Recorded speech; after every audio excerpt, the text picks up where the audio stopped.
Republic day to everyone. আজ আমাদের পরিবেশনায় একটি দেশাত্মবোধক গান, যার সুর দিয়েছেন শ্রী প্রীতম দাশগুপ্ত এবং কথা দিয়েছেন শ্রী অনুরাগ ভৌমিক।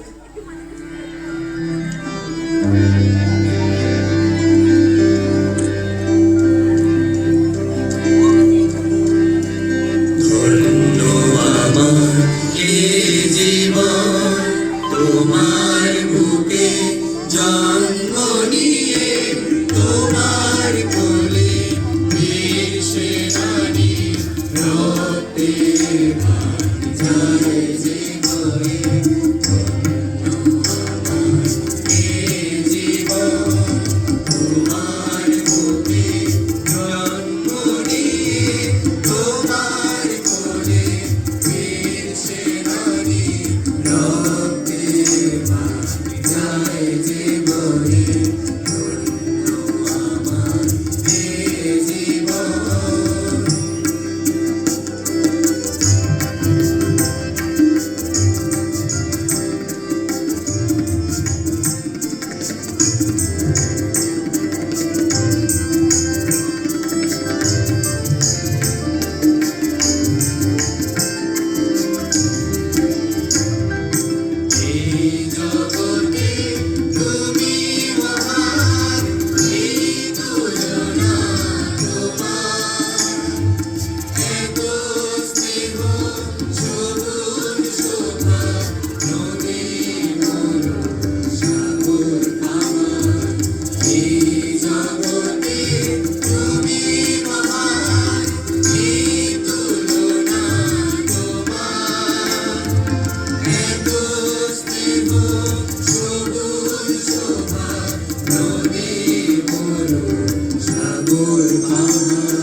জীবন।